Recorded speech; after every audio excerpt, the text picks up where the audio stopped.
Bonsoir tout le monde. Alors, merci Alexandre, ça commence bien. Alors, ceux qui me connaissent savent que je m'implique rarement en politique, mais aujourd'hui, je suis venue et vraiment avec cœur pour vous parler d'Alexandre l'homme et non pas Alexandre le politicien, un peu comme mes collègues l'ont fait. Et mon histoire commence, et je pense, et je veux lui parler à lui, que Alexandre, tu ne t'en rappelles pas toi-même. On s'est connus, j'avais 8 ans. J'ai fait un concours oratoire, j'ai perdu, je pleurais ma vie, et là, mes parents me consolaient.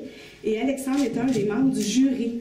Et t'es venu me voir pour me dire, voyons Phil, t'es belle, t'es bonne, t'es fine, t'es capable, t'es intelligente, mais viens à mon école, tu vas être encore meilleure.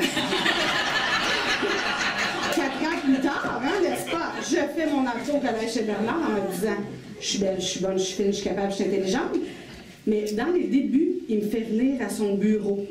Première ou deuxième semaine, je capote. Parce que ceux qui connaissent mon père savent, les abachis, ça ne va pas dans le bureau du directeur. Il me fait venir dans son bureau, il me dit, Amira, tes shorts sont trop courtes, faut peut-être te changer. Ça m'est jamais arrivé de la vie. Alors j'ai été me changer. J'ai fait 5 ans au collège chez Bernard, les plus belles années de ma vie, avec un homme non seulement gestionnaire, mais pour vrai un mentor pour les jeunes. Et on était la première cohorte d'élèves de qui Alexandre était le directeur. Moi, je soupçonne d'avoir été plus sévère, mais bon, on pourra s'en reparler. Et par la suite, j'arrive au Mondial de culture. Le président, après quelques années où j'ai travaillé là, est devenu Alexandre. Et on a travaillé ensemble, et je vais vous parler d'un événement très important où un petit garçon a malheureusement eu un très grave accident. Et Alexandre a porté son chapeau de président, a parlé aux médias, a porté son chapeau de leader, est allé à Marie-Rivier, a parlé aux enfants folkloriques, aux bénévoles. Et ça a duré pendant des heures et il fallait gérer la crise. Et quand ça a été terminé, genre à 2 h du matin, Alexandre est venu me voir moi.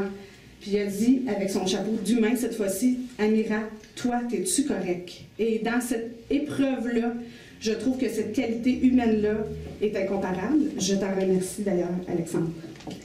Et au-delà de ça, je dois dire qu'Alexandre va être un très bon maire parce que, pour ceux qui vont être avec lui, vous pouvez demander ce que vous voulez.